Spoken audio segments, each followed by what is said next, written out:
Hello students. आज अपन देखते हैं एटॉमिक स्ट्रक्चर का सेकंड पार्ट। जो अपन देख रहे हैं कि पिछले 30 इयर्स के क्वेश्चंस जो है, इसमें हम 26 नंबर क्वेश्चन देखते हैं, जिसमें ये देखा है the spectrum of helium is expected to be similar to that. तो जिनमें इलेक्ट्रॉन्स क्या होंगे, सिमिलर होंगे, आइसो इलेक्ट्रॉनिक। जैसे अगर हाइड्रोजन है तो हाइड्रोजन में कितना इलेक्ट्रॉन, वन। तो जिनमें भी वन इलेक्ट्रॉन स्पीसीज थे, हाइड्रोजन हो, हीलियम प्लस हो, लिथियम प्लस 2 हो, बेरिलियम प्लस 3 हो, उनका स्पेक्ट्रम क्या मिला था, सिमिलर मिला था, जो कि बोहर ने बताया। यहाँ पे हम बोल रहे हैं कि हीलियम के सिमिलर किसका मिल सकता है, तो हीलियम के इक्वल जिसमें इलेक्ट्रॉन्स होंगे। तो हीलियम में कितने इलेक्ट्रॉन होते हैं, 2 इलेक्ट्रॉन्स। तो 2 इलेक्ट्रॉन्स वाला इसमें कौन दिख रहा है, लिथियम प्लस 2। कौन दिख रहा है, तो यहाँ पे जो लिथियम प्लस है, लिथियम प्लस में भी कितने इलेक्ट्रॉन होंगे, 2। तो ये आइसो इलेक्ट्रॉनिक होंगे। तो इनका जो है वो स्पेक्ट्रम क्या हो सकता है, सिमिलर हो सकता है। If R is the radius of the first orbit, radius का फॉर्मूला क्या रहता है, 0.529 एन स्क्वायर अपॉन जेड। तो अगर हमने यहाँ पे एन की वैल्यू क्या रखी है, 1 रखी है, तो 1 का स्क्वायर 1। हाइड्रोजन है तो भी क्या हो गया, 1। मतलब ये आर का वैल्यू क्या हो गया, 0.529 एंगस्ट्रॉम। इसको हमने आर बोला है। The radius of nth orbit, nth orbit के लिए क्या हो जाएगा, तो अगर फर्स्ट ऑर्बिट के लिए 1 का स्क्वायर, तो ये आर माना है। तो अगर nth ऑर्बिट होगा तो nth ऑर्बिट के लिए क्या होगा, एन स्क्वायर, एन स्क्वायर। तो ये एन स्क्वायर उधर जाएगा, तो ये जो आर डैश है, आर डैश हमें क्या मिल जाएगा, R dash equal to N square R. First orbit है, फर्स्ट ऑर्बिट में 1 का स्क्वायर 1 ही होगा। एन एन ऑर्बिट है तो एन स्क्वायर क्या हो जाएगा, आर। तो एन स्क्वायर आर जो है वो आंसर में मिलेगा nth ऑर्बिट के लिए। किसके लिए, रेडियस, हाइड्रोजन एटम के लिए। Okay, next, radius of hydrogen atom in the ground state. Ground state मतलब n बराबर 1, जिसके लिए क्या बोला, 0.53 एंगस्ट्रॉम।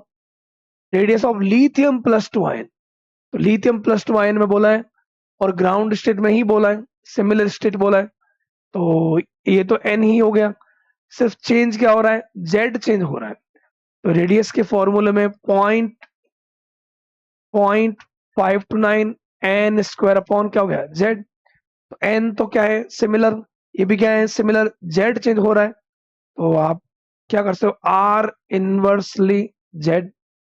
तो एक की r दे रखा है, हाइड्रोजन वाला r कितने दे, 0.53, उसका z कितना है, 1। लिथियम वाला निकालना है, लिथियम का z कितना होता है, 3।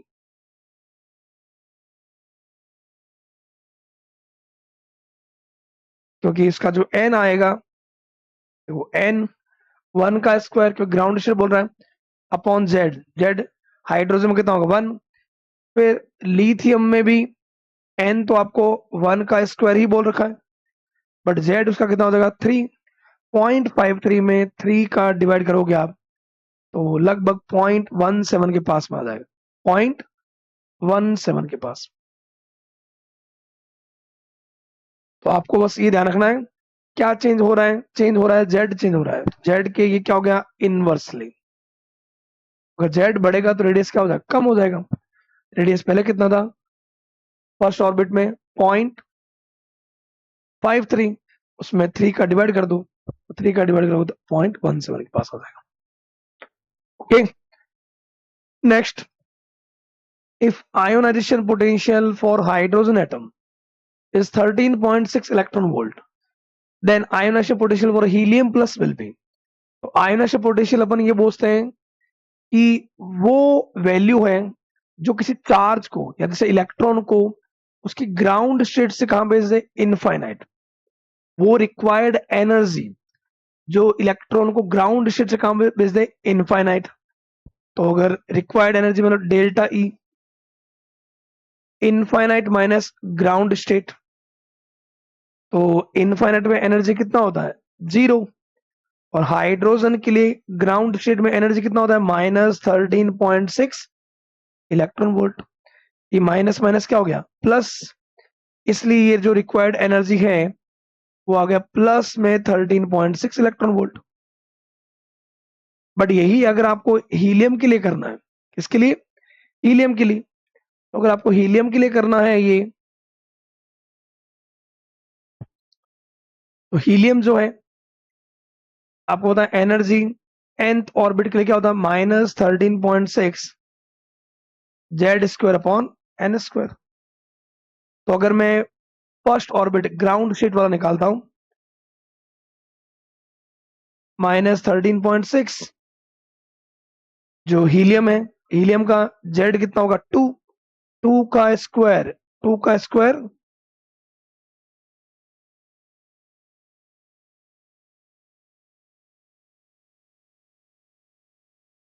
2 का स्क्वायर 4 अपॉन एन, एन तो मैंने बोल ही दिया फर्स्ट ऑर्बिट, 2 का स्क्वायर क्या होगा, 4 हो गया, 4 की मल्टीप्लाई से करोगे तो ये आपके पास फर्स्ट ऑर्बिट में आ जाएगा -54.4 इलेक्ट्रॉन वोल्ट। अब ये तो है फर्स्ट ऑर्बिट में, लेकिन हम इसको कहां भेजेंगे, इनफाइनाइट, तभी वो क्या होगा, आयोनाइज। तो इनफाइनाइट में एनर्जी क्या होती है, 0।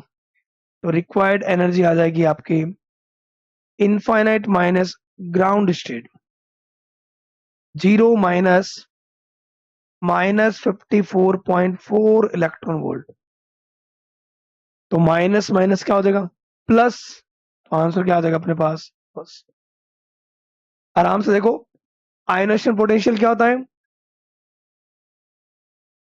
पोटेंशियल मतलब वोल्टेज का वो डिफरेंस, अगर एक चार्ज को हम ग्राउंड स्टेट से कहां भेज दें, इनफाइनाइट, उसके लिए जो रिक्वायर्ड एनर्जी होती है, तो हमने इसको हाइड्रोजन को भेजा ग्राउंड स्टेट से इनफाइनाइट, तो ग्राउंड स्टेट में एनर्जी थी 13.6, इनफाइनाइट में एनर्जी थी 0, तो जो रिक्वायर्ड एनर्जी था वो था 13.6 electron volt.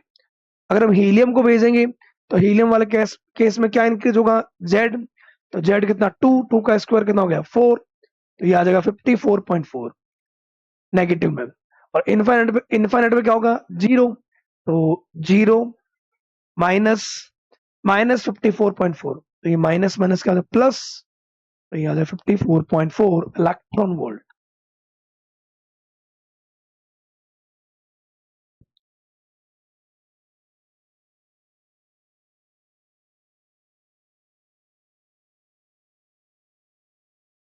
Next, the energy of an electron in the nth Bohr orbit, nth Bohr orbit में हाइड्रोजन एटम का एनर्जी क्या होता है, nth ऑर्बिट में -13.6 Z square upon N square.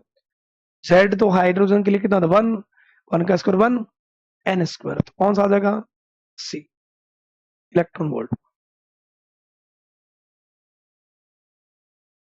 when electromagnetic radiation of wavelength 300 nanometer, electromagnetic radiation of wavelength 300 nanometer falls on the surface of metal, electrons are emitted with the kinetic energy of 1.68 into 10 to the power 5 joule per mole. What is the minimum energy needed to remove electron from the metal? अगर एक metal का surface है, उस पर आप energy apply कर रहे हो और वहां पे अगर इलेक्ट्रॉन इजेक्ट हो रहे हैं, तो आपने जो एनर्जी अप्लाई की वो की फोटोन की फॉर्म में, और इलेक्ट्रॉन इजेक्ट हो रहे हैं, तो इलेक्ट्रॉन इजेक्ट होने से चार्ज बनेगा, चार्ज बनेगा तो करंट बनेगा, करंट बनेगा तो इलेक्ट्रिक फील्ड बनेगा। तो ये होता है photo electric effect. Photo electric effect में ये जो applied energy, incident energy H new,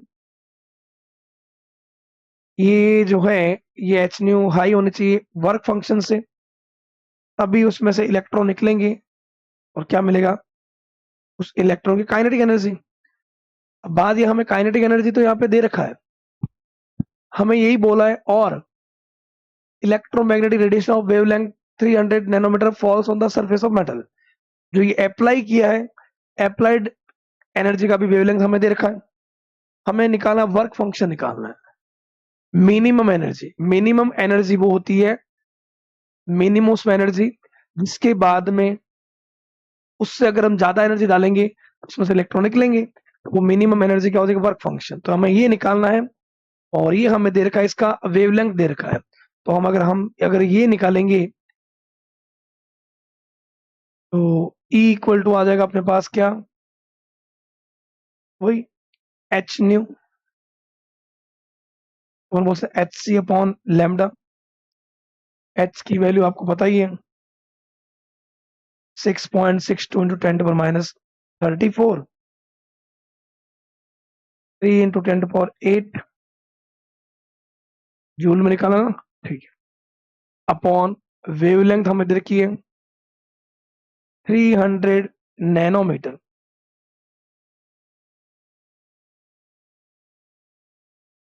तो अगर ये ऊपर आएगा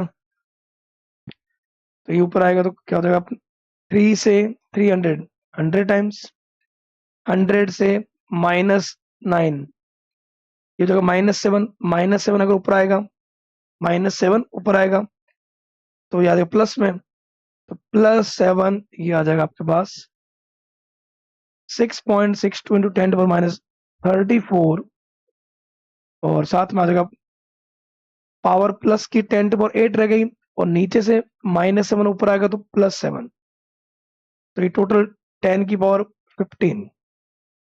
तो यहां से हमारे पास एनर्जी आ गया 6.62 10⁻19।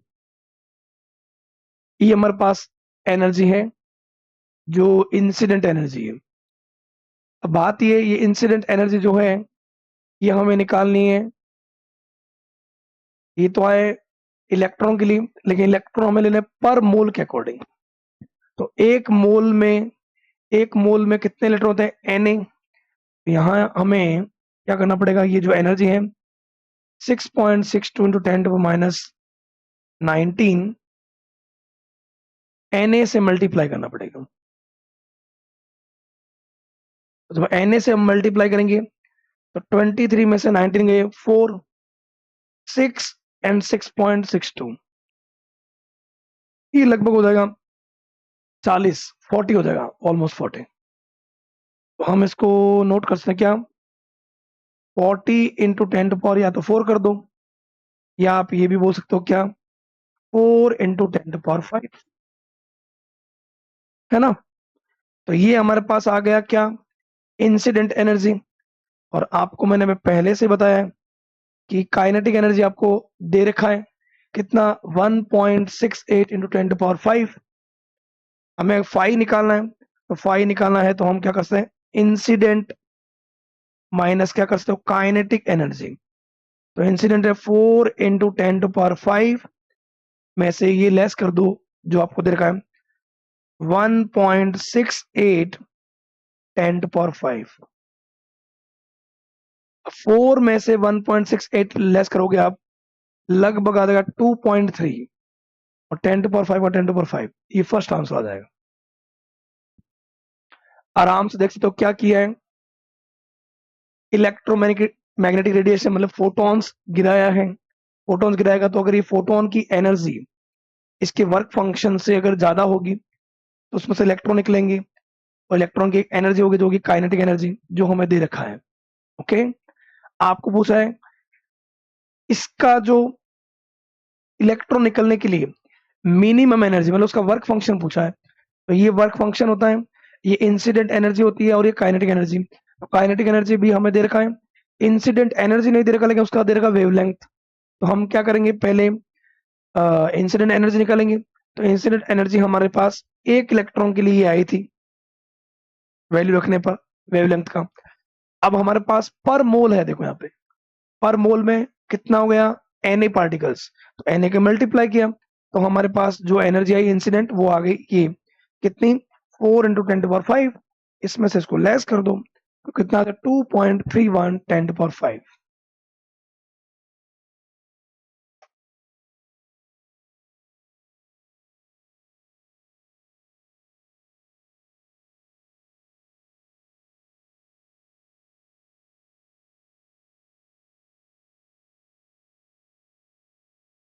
ये लगभग कितना हो गया, 1.7। तो 4 में से 1.7 गया कितना, 2.3। 10⁵ इधर भी है, 10⁵ इधर भी है। Next, which one is wrong statement? कौन सा रॉन्ग स्टेटमेंट है?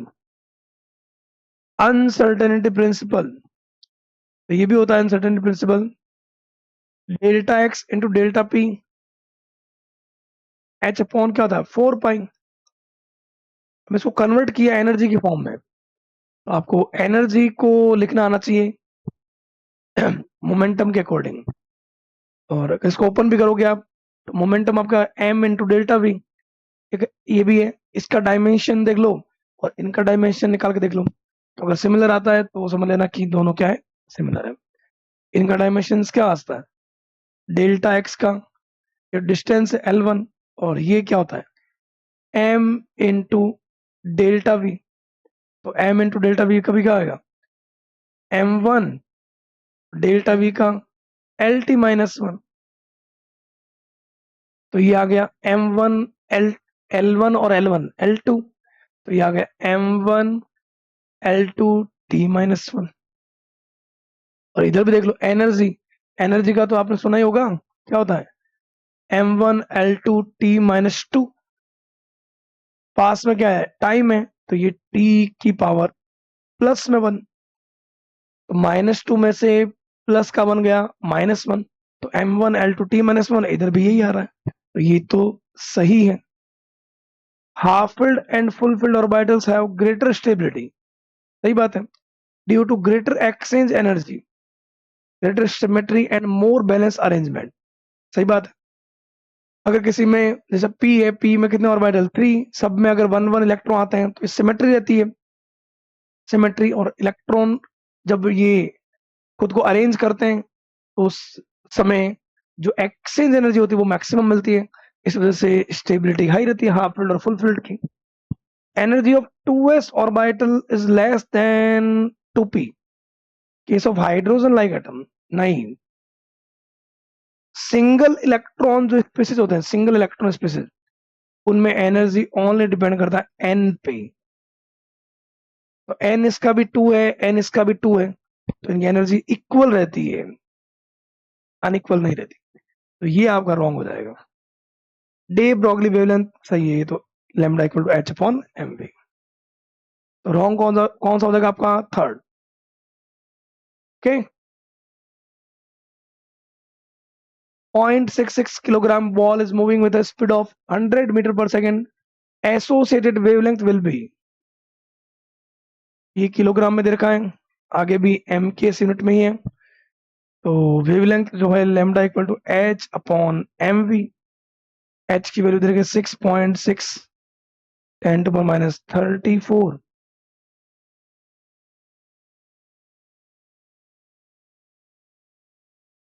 मास दे रखा 0.66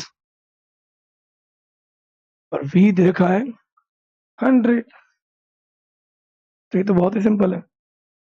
0.66 से ये 10 टाइम्स, ये 100 जाएगा, तो ऊपर जाएगा तो माइनस में, तो ये आ जाएगा 1 इंटू 10⁻35, डी आंसर आएगा। ये ऊपर जाएगा तो माइनस में, -36, वो प्लस में है, 36 में से प्लस का 1 गया तो -35। The measurement of the electron position of associated with an uncertainty in momentum which is equal to 1 into 10⁻18, delta P जो है -18 ग्राम सेंटीमीटर पर सेकेंड। अनसर्टेनिटी इन इलेक्ट्रॉन वेलोसिटी, वेलोसिटी बताओ आप।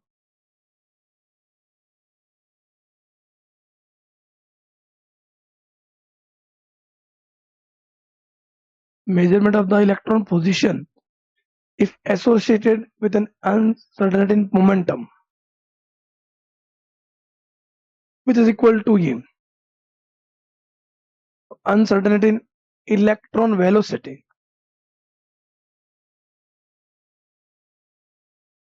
वेलोसिटी बताइए। डेल्टा P क्या होता है m delta v। m delta v आपको बताना क्या है, आपको बताना है डेल्टा v बताना है, अनसर्टेनिटी इन इलेक्ट्रॉन वेलोसिटी। डेल्टा v दे रखा है, तो ये आ जाएगा 10⁻18 और वो क्या आ जाएगा, इलेक्ट्रॉन का मास इलेक्ट्रॉन का मास आता है 9 × 10⁻18। डेल्टा भी आपको निकालना है, तो ये जाएगा -18 -28। तो -28 जब ऊपर आएगा प्लस में, तो प्लस में आएगा तो 10 10 हो जाएगा 1/9। मतलब ये आपके पास आएगा डेल्टा भी इक्वल हो जाएगा 1/9 × 10⁻10। 1/9 जो आएगा वो 0.1 के पास में आएगा, 1 लिख रहे हैं तो मतलब ये आएगा आपके पास दोस्तों, या तो ये लिख लीजिए, या ये 1/10 को क्या होता है 0.1, 0.1 को 1 लिखोगे तो 10⁻9 हो जाएगा। तो ये जो है 0.1 × 10⁻10 बोल दो, या 1 × 10⁻9 बोल दो। ओके, तो आपको दे रखा था क्या, अनसर्टेनिटी इन मोमेंटम दे रखा था। मोमेंटम क्या होता है m × delta we. Delta we निकालना था तो मास का डिवाइड कर दो, मास भी आपको दे रखा है इलेक्ट्रॉन का। Okay, if uncertainty in position and momentum are equal, delta x delta p h upon क्या होता है 4 पाई। तो अगर वो दोनों इक्वल हो, डेल्टा x किसके इक्वल हो, डेल्टा p के, तो दोनों अगर इक्वल होंगे तो क्या होगा, स्क्वायर हो जाएगा। डेल्टा p का स्क्वायर, अगर आप इक्वल लिखोगे तो क्या होगा, delta p into delta p, h upon क्या आ गया 4 पाई, तो स्क्वायर हो गया delta p square h upon 4 पाई। बताना आपको क्या है, वेलोसिटी। उसको अगर ओपन करते हैं तो m square v square h upon 4 पाई। वेलोसिटी निकालना है, v स्क्वायर आ जाएगा h अपॉन 4 पाई m स्क्वायर, और v निकालोगे अगर आप तो 4 का रूट आ जाएगा 2, ये m बाहर आ जाएगा, रूट में बच जाएगा h अपॉन पाई। ऐसा कोई है क्या, 1/2m रूट में h अपॉन पाई। तो अगर अनसर्टेनिटी इन पोजीशन और मोमेंटम दोनों इक्वल होंगे तो वो स्क्वायर हो जाएगा, स्क्वायर होगा तो h अपॉन 4 पाई। निकालना वेलोसिटी है, तो क्या करेंगे हम, m स्क्वायर v स्क्वायर, तो जब ये डेल्टा v, तो डेल्टा v लिख लो, डेल्टा v, और क्या, क्योंकि वो अनसर्टेनिटी है इसलिए।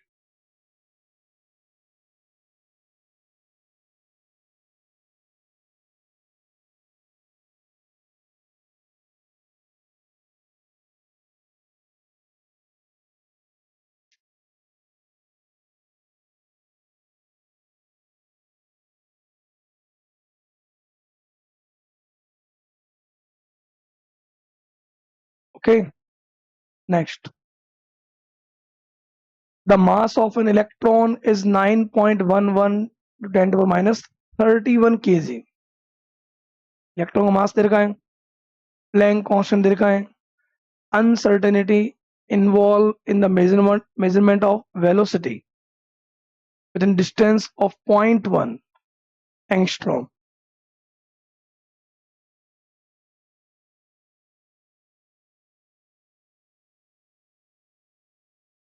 आपको डिस्टेंस दे रखा है, uncertainty involve in the measurement of velocity.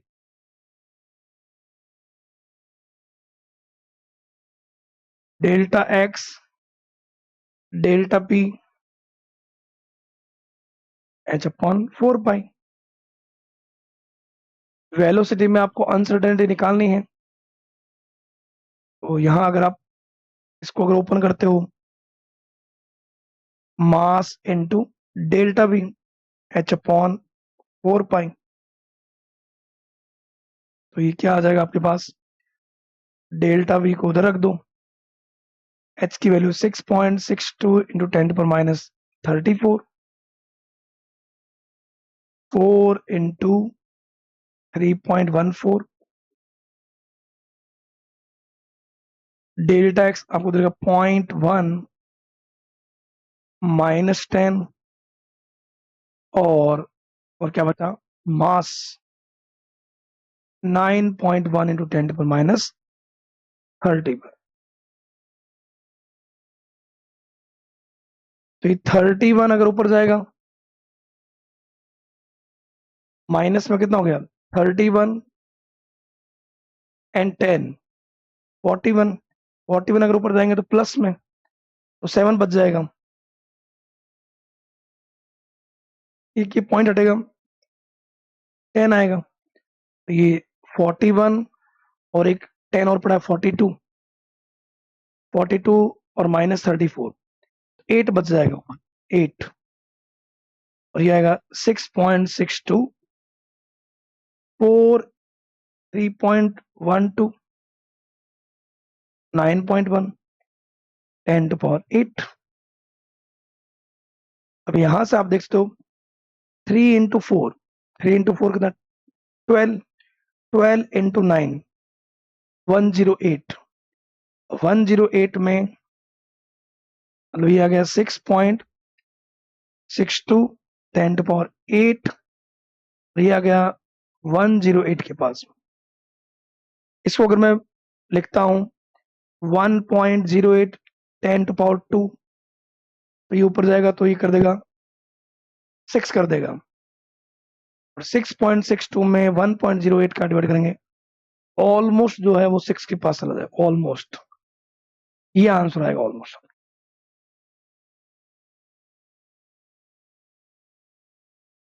आराम से आपको बस डिवाइड वैल्यू रखना है इसमें, delta x, delta P, H upon 4 पाई, आपको वहां पे निकालना था, डेल्टा वी निकालना था, बाकी सारे अपॉन में रख दो, तो बस वैल्यू रखने थे अपना, 5.79 इंटू 10⁻6 आएगा।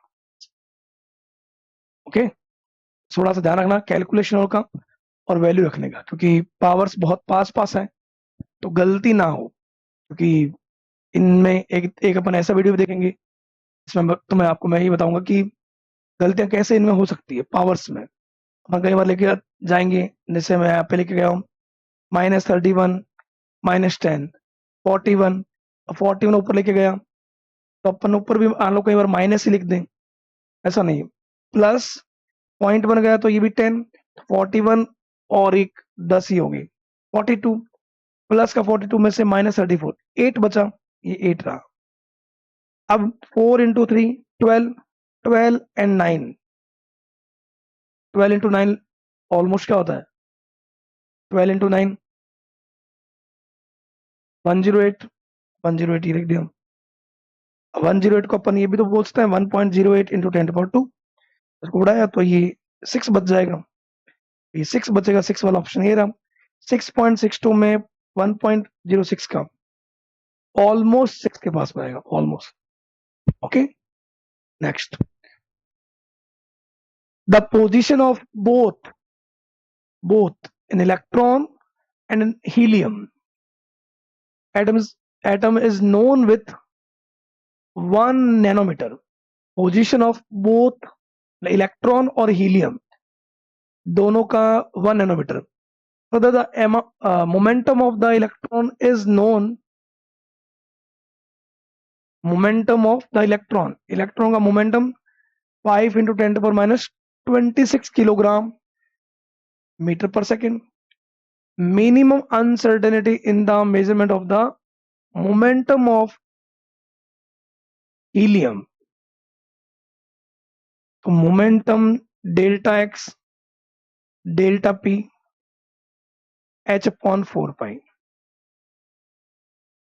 पोजीशन में जो अनसर्टेनिटी है, पोजीशन में अनसर्टेनिटी इलेक्ट्रॉन और हीलियम दोनों का देगा 1 नैनोमीटर, दोनों का 1 नैनोमीटर। ये पूरा कांस्टेंट है, ठीक है। और ये जो अपने को देगा वैल्यू, ये देगा इलेक्ट्रॉन का मोमेंटम दे रखा है। तो अगर ये कांस्टेंट है, ये सिमिलर है दोनों का, तो डेल्टा पी क्या आएगा फिर? अगर मैं ये बोलता हूं delta P1 upon delta P2, delta P1 मान लो मैंने बोला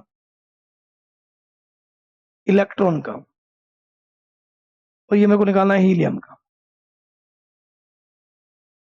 साथ में दोनों की जो अनसर्टेनिटी है, अनसर्टेनिटी दोनों की कितनी है? 1 नैनोमीटर, इसकी भी 1 नैनोमीटर। इधर आ रहा है h/4 पाई, इधर भी क्या आएगा? h/4 पाई। तो ये कैंसिल, ये कैंसिल। तो जो डेल्टा पी जो आएगा हीलियम का, वो किसके इक्वल आएगा? इलेक्ट्रॉन के इक्वल आएगा ना। तो इलेक्ट्रॉन वाला तो दे ही रखा है 5 × 10⁻26। इसका पूछा तो इक्वल ही तो आएगा इसके, ये भी कांस्टेंट है और वो दोनों का सिमिलर दे रखा है, तो डेल्टा पी भी क्या आएगा? सिमिलर आएगा।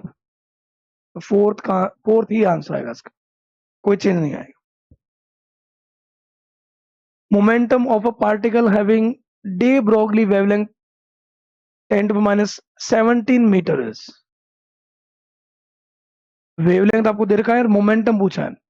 डायरेक्ट एक रिलेशन होता है, लैम्बडा इक्वल टू h/p होता है ना। मोमेंटम पूछा है, h/λ रख दो। 6.62 10⁻34, लैम्बडा देखा है 10⁻17, -17 ऊपर जाएगा तो प्लस, प्लस में आ जाएगा। मतलब ये प्लस में -34 में से प्लस का 17 चला जाएगा तो -17। 6.62 इंटू 10⁻17, सी आंसर।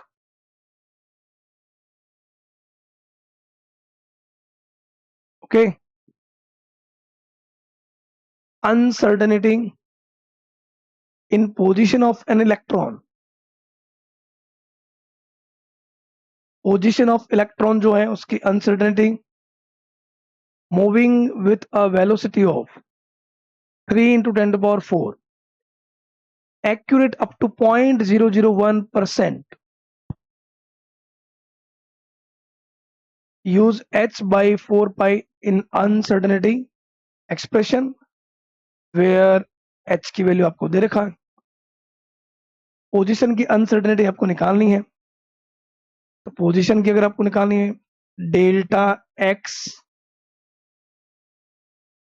h/4 पाई, साथ में तो डेल्टा पी होता है, डेल्टा पी क्या होता है? m into delta we. तो अगर आप इसकी वैल्यू रखोगे 6.62 माइनस क्या लेना है इसको 27,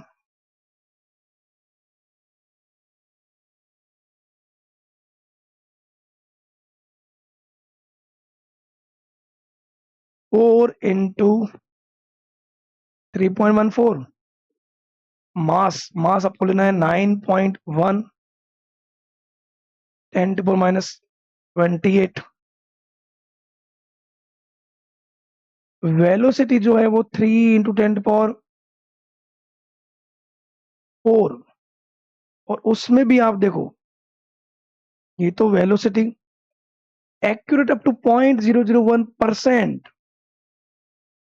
0.001 परसेंटेज और है तो और 100 का डिवाइड लगेगा इसी में।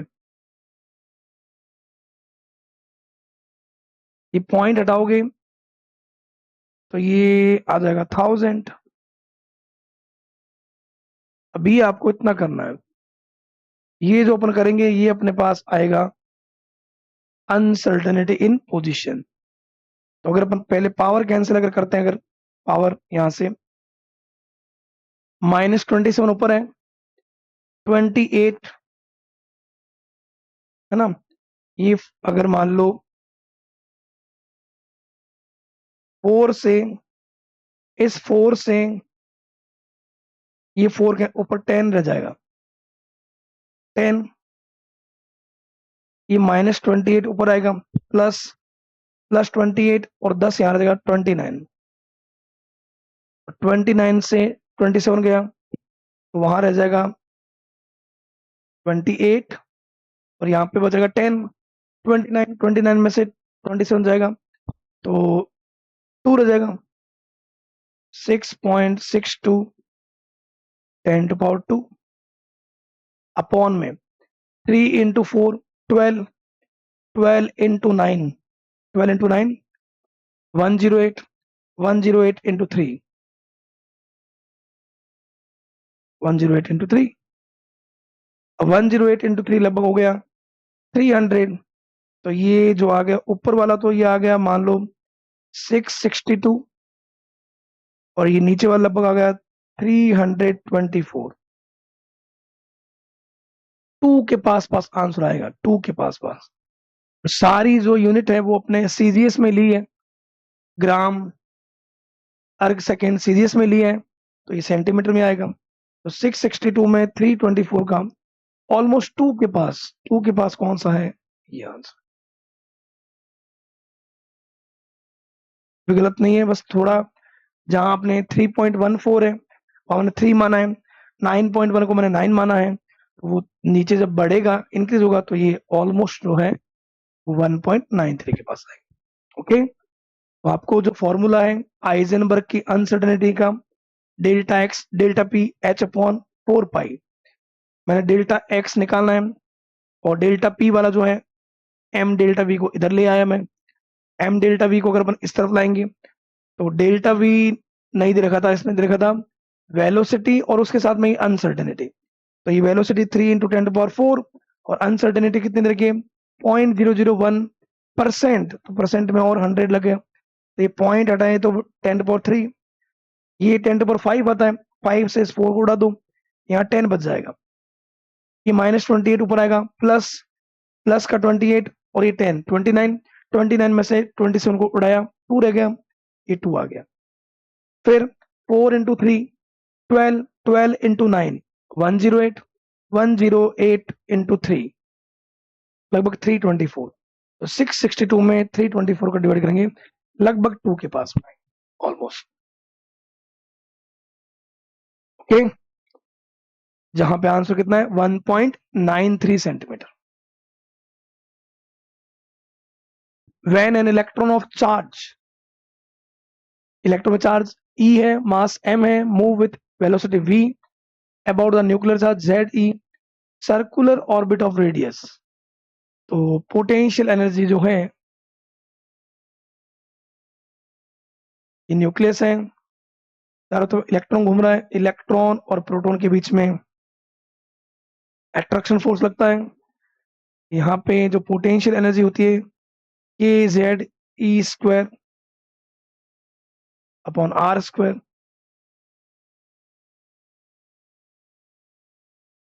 R² तो फोर्स होता है R, अब एक पे चार्ज नेगेटिव है, एक पे पॉजिटिव, पॉजिटिव मल्टीप्लाई नेगेटिव क्या है -KZE² अपॉन R, K की वैल्यू अगर हम मानते हैं सीधे से अकॉर्डिंग 1 मानते हैं, तो ये आपके पास रह जाएगा -ZE² अपॉन R बच जाएगा।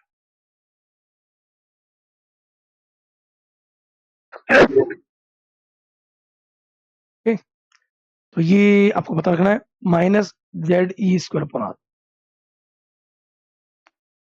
Which of the following statement do not form a part of Bohr model of hydrogen atom? In statement में से ऐसा कौन सा है जो बोहर मॉडल का पार्ट नहीं था? Energy of the electrons in the orbit are quantised, Bohr के अकॉर्डिंग एवरी ऑर्बिट जो है उसकी एनर्जी जो है क्वांटाइज थी, फिक्स अमाउंट ऑफ एनर्जी थी, अगर वो एक ऑर्बिट से दूसरे में जाएगा लोअर टू हायर तब वो एब्जॉर्ब करेगा, या हायर से लोअर ऑर्बिट आएगा तो इमिट करेगा, बट अपनी ऑर्बिट में ही घूम रहा है इलेक्ट्रॉन, एनर्जी फिक्स रहेगी। जैसे फर्स्ट ऑर्बिट में -13.6, तो वो क्वांटाइज रहती है। Electron in the orbit nearest the nucleus as the lowest energy, जितना पास वाले ऑर्बिट में होगा उतनी वो हाई नेगेटिव होगी, लोवेस्ट रहेगी। जितना दूर मतलब इन्फाइनाइट में वो हो जाता जीरो, तो वो मैक्सिमम रहता है। Electron revolve in different orbits around the nucleus, अलग अलग ऑर्बिट में इलेक्ट्रॉन्स घूमेंगे। Position and velocity of the electrons in the orbit can not be determine simultaneously. ये बात जो है, ये तो हाइजेनबर्ग ने बोला था, बट बोहर वाले टाइम तो उसने एक साथ ही रेडियस का वैल्यू, वेलोसिटी का फॉर्मूला और एनर्जी का फॉर्मूला बताया। मतलब वो तो ये कह रहा था कि हम एट ए टाइम, एक ही टाइम पे हम रेडियस, वेलोसिटी और एनर्जी तीनों भी बता सकते। तो ये बोहर मॉडल का पार्ट नहीं था। Okay, next, the quantum number of 4 electrons are given below. आपको क्वांटम नंबर दे रखे हैं, उस according decreasing order of energy बताना है। एन और एल दे रखा है, तो एन दे रखा है 4, एल की वैल्यू 2 किसके लिए होता है, डी, तो ये तो हो गया 4D। एन की वैल्यू 3, एल की वैल्यू 2, 3 एल की वैल्यू 2 होती है डी के लिए। एन की वैल्यू 4, एल का वैल्यू 1, ये हो गया 4P। और एन का वैल्यू 3, एल का वैल्यू 1, ये हो गया 3P। तो इनमें अगर हम एनर्जी का डिक्रीजिंग ऑर्डर है, तो सबसे हाई एनर्जी होगी 4D में, सबसे लास्ट में इलेक्ट्रॉन्स क्या आता है, 4D के बाद होगा 4P वाला, फिर होगा 3D, और फिर होगा 3P। तो 4D वाला कौन सा है, फर्स्ट, 4P वाला थर्ड, फर्स्ट थर्ड कौन सा है, सेकंड। ओके, तो अपने को एन, एल, एम और एस की वैल्यू दे रखी थी। एम और एस आप नहीं भी देखोगे तो भी आप सब सेल को पहचान सकते हो, और उस बेसिस पे आप एनर्जी का ऑर्डर बता सकते हो।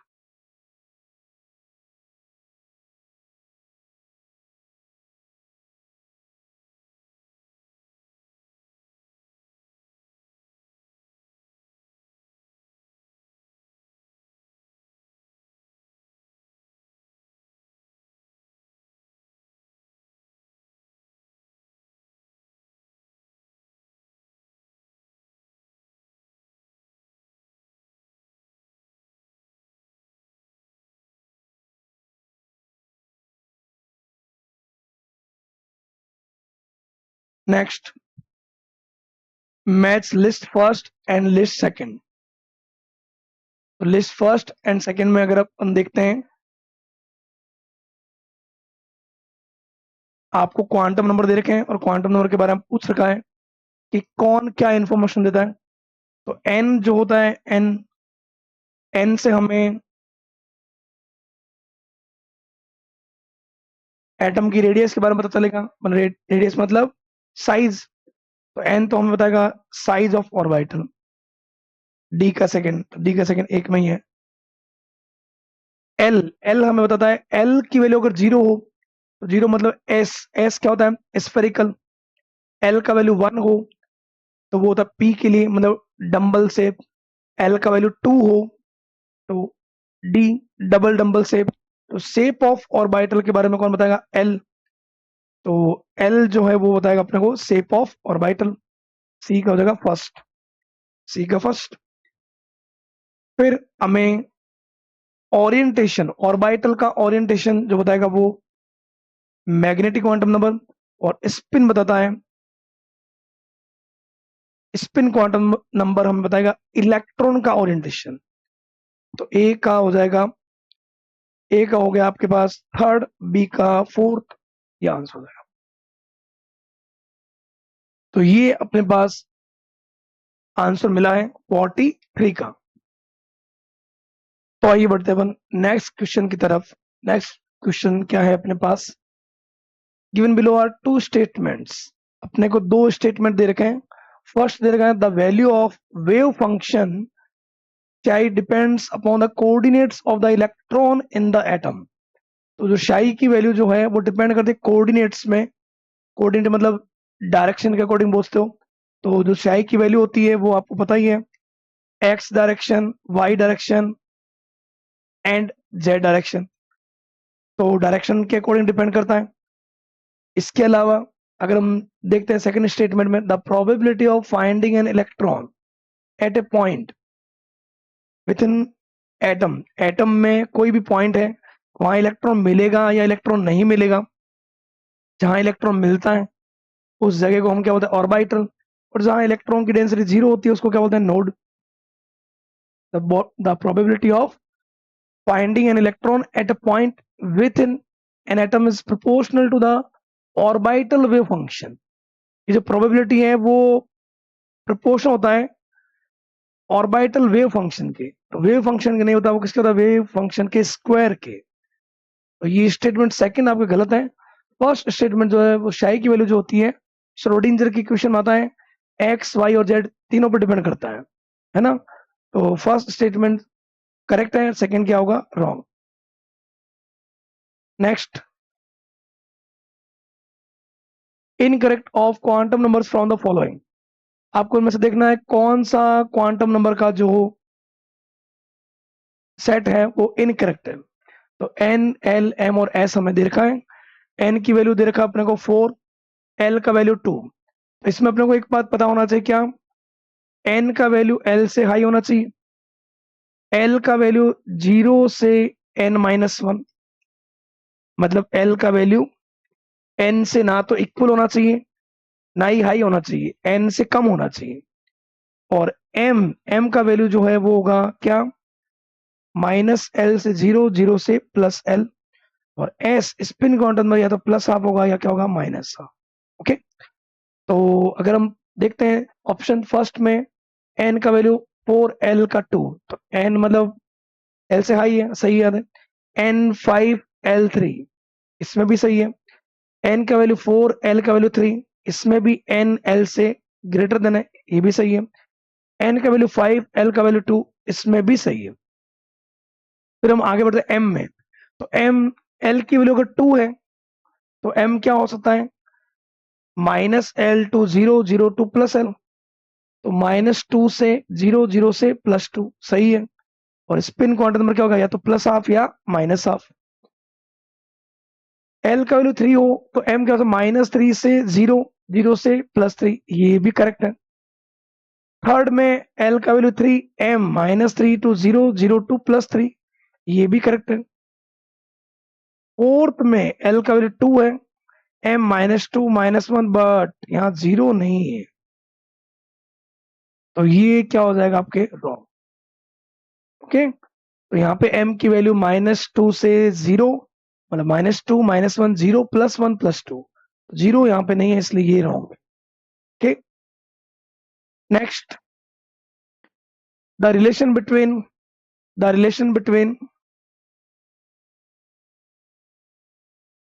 एन एम जो है वो number of permissible value of magnetic quantum number, जो मैग्नेटिक क्वांटम नंबर की वैल्यू जो पॉसिबल है। तो ये जो होता है इसका फॉर्मूला होता है एन, मतलब number of magnetic quantum number, ये होता है 2l+1। तो यहाँ से एल हमारे पास क्या आ जाएगा, एल आ जाएगा nm-1/2, ये हमें मिलेगा। कौन सा, तो आपको ये बताना था nm जो है number of permissible magnetic quantum number और एजिमुथल क्वांटम नंबर के साथ रिलेशन बताना था। तो ये क्वेश्चन आया था अभी 23 में आ रखा है, ध्यान रखिए। डायरेक्ट रिलेशन भी हम ध्यान रख सकते हैं, ठीक है ना। यहाँ पे कई बार अपने को ये भी पूछ लिया जाए, एल का वैल्यू दे रखा हो, एल का वैल्यू 1 हो और मैग्नेटिक क्वांटम नंबर की वैल्यू कितने पॉसिबल हो सकते हैं। तो हम magnetic quantum number equal to 2 × 1 + 1 कितना हो गया, 3। ये 3 वैल्यू कैसे, -1, 0, +1। तो माइनस मान लो px, py और pz। इसी के अकॉर्डिंग हम बताते हैं कि इतने नंबर ऑफ ऑर्बिटल हो सकते हैं। Okay, next, match list first and second. तो आपको एन और एल का वैल्यू दे रखा है और इस तरफ दे रखा है सब सेल। सिर्फ अगर एन दे रखा होता है तो ऑर्बिट बता सकते हैं, एन और एल दे रखा है तो सब सेल, एन एल और एम दे रखा हो तो ऑर्बिटल, और एन एल एम और एस दे रखा हो तो हम इलेक्ट्रॉन के बारे में भी बता सकते हैं, है ना। तो एन का वैल्यू 2, एल का वैल्यू 1, किसके लिए, पी, 2p, तो 2p वाला कौन सा हो गया, थर्ड। एन का वैल्यू 3, एल का वैल्यू 2, डी के लिए तो क्या होता है, 3d, 3d कहाँ है, फोर्थ में। एन का वैल्यू 3, एल का वैल्यू 0, एल का वैल्यू 0 किसके लिए होता है, एस, 3s, 3s कहाँ पे है, सेकंड में। एन का वैल्यू 2, एल का वैल्यू 0, एल का वैल्यू 0 किसके लिए, एस, 2s फर्स्ट। तो ए का हो गया हमारे पास, ए का वैल्यू क्या हो गया, ए का वैल्यू हो सकता है हमारे पास थर्ड, तो ए का हो गया थर्ड, बी का हो गया फोर्थ, सी का वैल्यू क्या हो गया हमारे पास, 3s, और डी का वैल्यू क्या हो गया, फर्स्ट। तो ये कौन सा आंसर हो जाएगा, first. Next, identify the incorrect statement from the following. All the 5 4d orbitals have shape similar to the respective 3d orbitals. 3d and 4d का शेप बोल रहा है कि सिमिलर हो सकता है। तो डी ऑर्बिटल है तो डी ऑर्बिटल का शेप क्या होता है, डबल डंबल, चाहे वो 3d का हो चाहे 4d का हो। एन पर डिपेंड नहीं करता, एन पे डिपेंड साइज करता है, शेप नहीं करता। तो ये बात सही हो सकती है, हमें इनकरेक्ट ढूंढना है। In an atom, all the 5 3d orbitals are equal energy in free state. D के जो 5 ऑर्बिटल हैं कौन से, D X Y, D Y Z, D Z X, D X square minus Y square and D Z square. Degenerated orbitals, degenerated orbitals इसीलिए बोलते हैं, free state में इनकी एनर्जी लेवल क्या होता है, इक्वल रहता है। तो ये भी क्या है, करेक्ट है। Shape of dxy, dyz, dzx orbitals are similar to each other, and dx square minus y square and dz square are similar to each other. तो ये सिमिलर नहीं होता क्योंकि इनमें चेंज होता है एक्सिस का। ये जरूर बोल सकते हैं अपन, एक्स वाई है तो डबल डंबल एक्सिस के बिटवीन होगा, इसके डी एक्स वाई का एक्स और वाई एक्सिस के बिटवीन होगा, वाई जेड का वाई और जेड एक्सिस के बिटवीन होगा, जेड एक्स का जेड और एक्स एक्सिस के बिटवीन होगा, और इनका जो होगा वो एक्सिस के ऊपर ही मिलता है, तो हम इसको एक्सियल भी बोलते हैं और नॉन एक्सियल बोल सकते हैं उनको जो एक्सिस पे नहीं होते, है ना। तो ये थोड़ा रॉन्ग हो सकता है क्योंकि सिमिलर नहीं होता। All the 5 5d orbitals are different in size when compare to the respective 4d orbitals. तो 4d और 5d का प्रिंसिपल क्वांटम नंबर डिफरेंट है तो फिर रेडियस डिफरेंट होगा, तो फिर साइज भी डिफरेंट होगा। ओके, आंसर कौन सा हो जाएगा इसका, सी, जो क्या है, रॉन्ग, इनकरेक्ट ही आपको पूछा गया। 4d 5p 5f 6p orbitals are arranged in the order of decreasing energy, then correct option। तो इन सबका ये सारा क्या देगा, सबसेल, सबसेल की एनर्जी किस पर डिपेंड करेगी, n प्लस एल। तो n प्लस एल जो है 4d का होगा 4, d के लिए l की वैल्यू कितनी होती है, 2, तो ये तो हो गया 6, 5p, n का वैल्यू 5, p के लिए l होता है 1, ये भी 6। जब इक्वल आता है n प्लस एल, तो जिसका n हाई होगा उसकी एनर्जी हाई होगी, मतलब 5p का 4d से हाई होगा। 5f, n की वैल्यू 5 है, f के लिए l होता है 3, तो ये हो गया 8, और 6p, n का वैल्यू 6 है, p के लिए l की वैल्यू 1, 7, तो यहाँ पे सबसे ज्यादा n प्लस एल आ रहा है 5f, तो n प्लस एल हाई आएगा तो एनर्जी हाई आएगी, तो सबसे ज्यादा तो हो गया 5f। 5f दो ऑप्शन में। फिर आएगा आपके n प्लस एल 7 आ रहा है 6p में, तो यहाँ पे भी 6p है, वहां पे भी 6p है। फिर 5p और 4d, यहाँ पे भी n प्लस एल 6 आ रहा है और यहाँ पे भी n प्लस एल 6 आ रहा है। जब इक्वल आता है तो फिर n देखा जाएगा, n जिसका हाई होगा उसकी एनर्जी हाई होगी, मतलब 5p and 4d। Orbital having 3 angular nodes and 3 total nodes. Angular nodes जो होते हैं, एंगुलर नोड्स जो होंगे वो इक्वल होंगे एजिमुथल क्वांटम नंबर के। तो एजिमुथल क्वांटम नंबर मतलब 3 किसकी हो सकती है? 3 होती है एफ की। इसका आंसर क्या होता है? 4f। टोटल नोड्स है तो टोटल नोड्स का फॉर्मूला होता है फिर n-1, तो n इसमें दे देगा 4, तो 4-1 कितना हो जाएगा? 3। इसका मतलब उसका रेडियल नोड क्या होगा? 0। ओके, तो ये कुछ क्वेश्चंस थे इसके एटॉमिक स्ट्रक्चर के। इन क्वेश्चन की हेल्प से हम ये देख पा सकते हैं कि जो नीट में क्वेश्चंस जो आते हैं मेनली वो कौन से टॉपिक से आते हैं, हमें उनको ही फोकस करना है। तो आपने देखा या तो आ रहा है क्वांटम नंबर से, और या फिर कुछ क्वेश्चंस जो आ रहे हैं बोहर के जो फॉर्मूले हैं, radius, energy, velocity, angular momentum, उनसे रिगार्डिंग ज्यादा क्वेश्चंस आ रहे हैं। ओके, तो जुड़े रहिए आर्म्स एकेडमी के साथ। और भी देखेंगे हम प्रीवियस ईयर के क्वेश्चंस, और भी चैप्टर्स जैसे अपने डी ब्लॉक हो गया या कोऑर्डिनेशन हो गया, इनके हो चुके हैं। और भी फिजिकल केमिस्ट्री में जो है वो भी हम देखेंगे। नेक्स्ट बढ़ते अपन नेक्स्ट क्वेश्चन की तरफ। Which one is a wrong statement?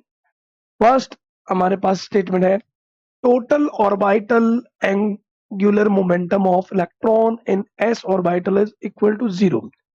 तो पहली बात तो यही है, ऑर्बिटल एंगुलर मोमेंटम क्या होता है? l+1 h/2π। तो अगर यहाँ पे l का वैल्यू अगर 0 होगा, क्योंकि s के लिए 0 होता है, तो 0 से मल्टीप्लाई करोगे तो सब कुछ 0, तो ये बात तो सही है। Orbital is designated by the 3 quantum numbers while an electron in atom is designated by 4 quantum numbers। कोई भी ऑर्बिटल को अगर हमें रिप्रेजेंट करना है तो उसमें 3 क्वांटम नंबर n, l और m का जरूरत पड़ता है, बट इलेक्ट्रॉन में हमें ये भी बताना पड़ता है कि वो क्लॉकवाइज है या एंटी क्लॉकवाइज है। तो ये बात भी करेक्ट है। The value of m, magnetic quantum number की वैल्यू dz² के लिए, d के कितने ऑर्बिटल होते हैं? 5, उसमें तो dz² के लिए क्या होता है? 0। तो ये बात भी करेक्ट है। Electronic configuration of nitrogen 1s2 2s2 2p3 2p3 है, बट ये जो है इनका स्पिन भी पैरेलल होना चाहिए, वुंड्स के अकॉर्डिंग इक्वल होना चाहिए, बट ये अनइक्वल है, ये रॉन्ग हो जाएगा। ओके, रॉन्ग ही पूछा था अपने को।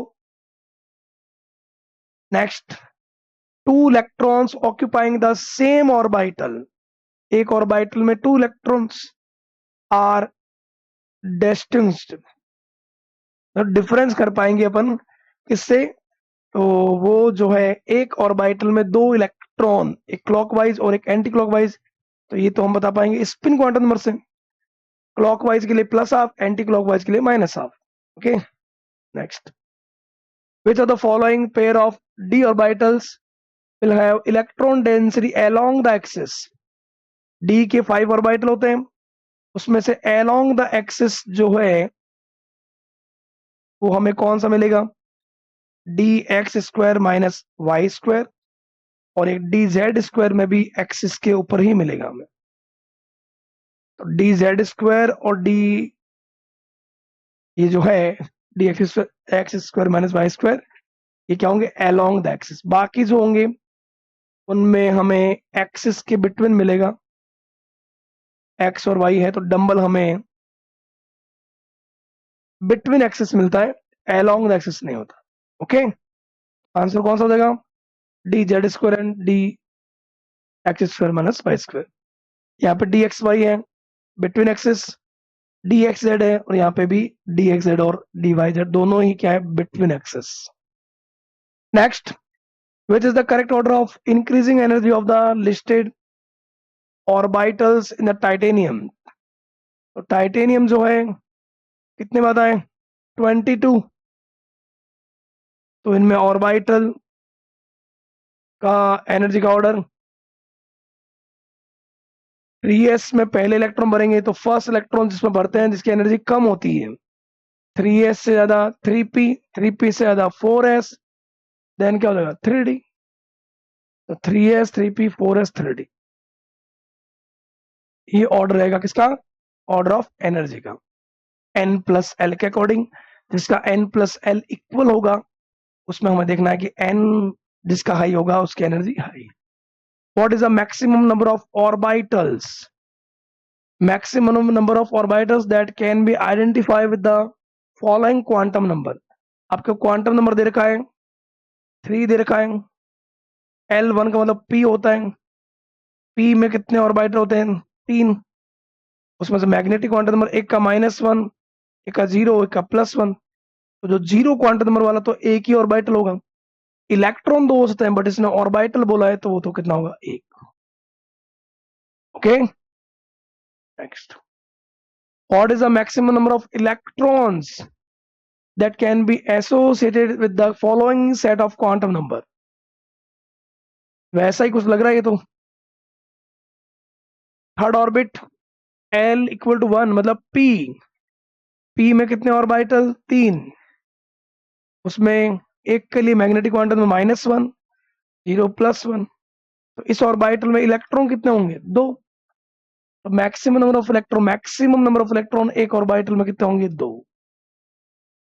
Okay, orbital angular momentum of p electron, p का अगर रखना है ऑर्बिटल एंगुलर मोमेंटम क्या होता है l प्लस 1 h अपॉन 2 पाई। तो p के लिए l कितना होता है 1, 1 प्लस 1 2, तो क्या हो जाएगा √2h अपॉन 2 पाई, या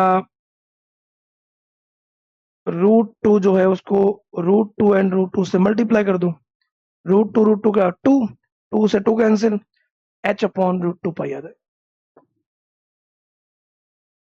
तो ये भी आप ध्यान रख सकते हो, p के लिए l का वैल्यू कितना था 1, इस वजह से क्या आया h upon √2 pi. Okay, next, correct order of 4 quantum numbers for the valence electron of rubidium.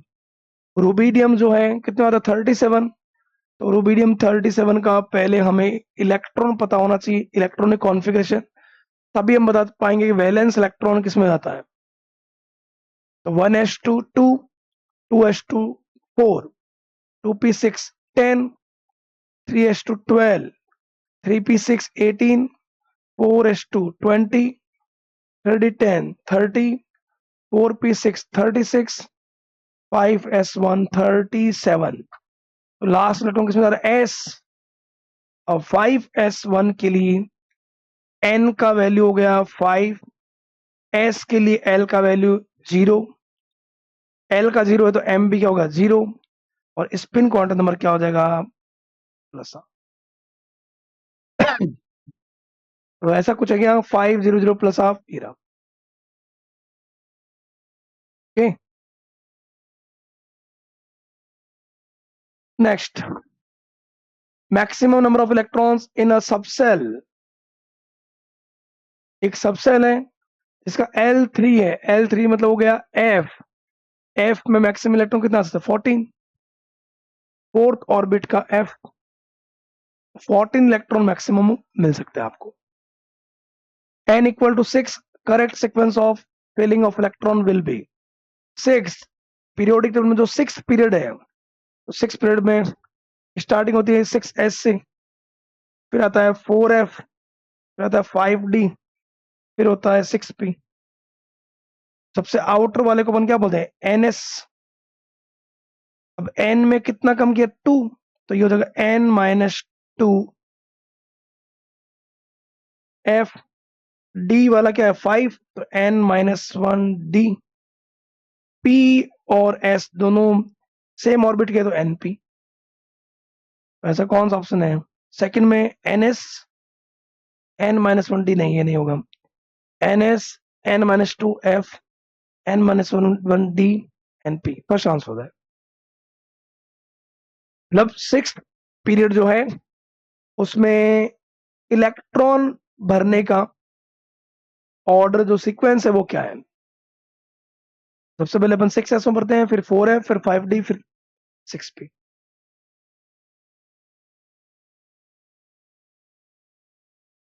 Total number of atomic orbitals, atomic orbital in fourth energy level, मतलब n इक्वल टू अपने को 4 दे रखा है, उसमें ऑर्बिटल पूछा है।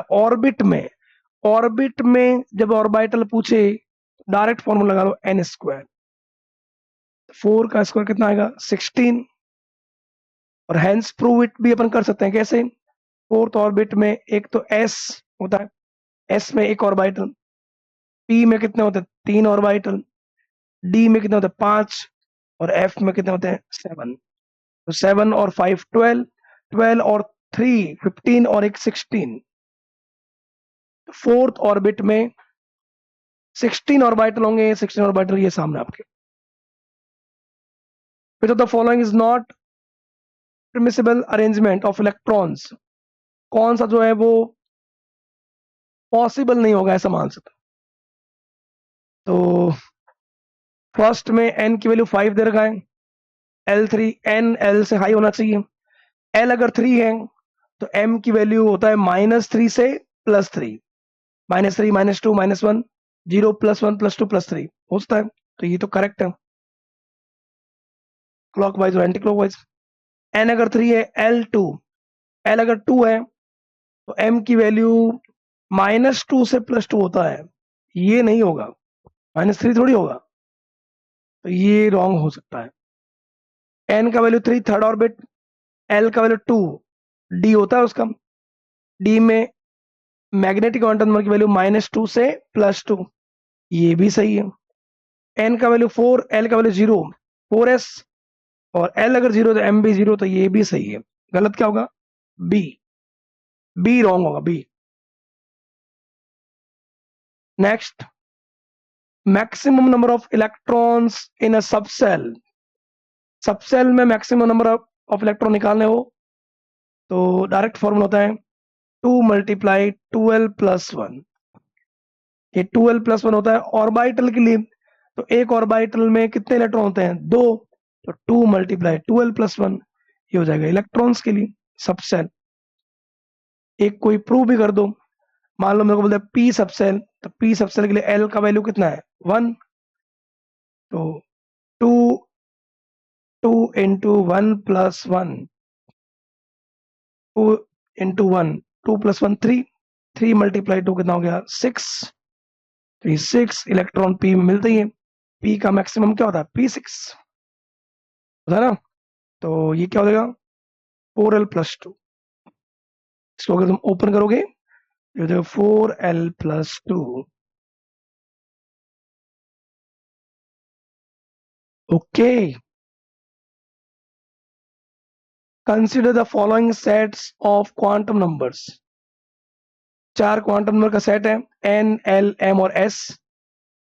इसमें n आपके सामने है 3, l का वैल्यू आपको इसमें देखना है कौन सा नॉट पॉसिबल, तो वही जो मैंने आपको बोला है, n का वैल्यू l से हाई होना चाहिए। l की वैल्यू जो है वो क्या होनी चाहिए? 0 से n-1, मतलब ना तो n के इक्वल होने चाहिए, ना ही उससे ज्यादा होनी चाहिए, n-1। m जो है वो होना चाहिए -l से +l, बीच में 0 भी आना चाहिए। और s स्पिन क्वांटम नंबर +12 या -12, बस। n3 है, l 0 है, l 0 होगा s के लिए, तो m भी 0 होगा, क्लॉकवाइज सही है। n और l इक्वल नहीं होगा, सेकंड गलत हो गया। n का वैल्यू 4 है, l का वैल्यू 3 हो सकता है, m -2 ये भी हो सकता है, क्योंकि अगर l 3 है तो m-3 से +3 सारी वैल्यू पॉसिबल होगी। n1 है l0, बट ये m-1 नहीं होगा। l0 तो m भी 0 होगा s ऑर्बिटल के लिए। n3 है l2 हो सकता है, बट l अगर 2 है तो m की वैल्यू -2 से +2 होता है, तो ये तो 3 गलत है। तो रॉन्ग कौन कौन सा है? Second, fourth and fifth. Second, fourth and fifth B answer.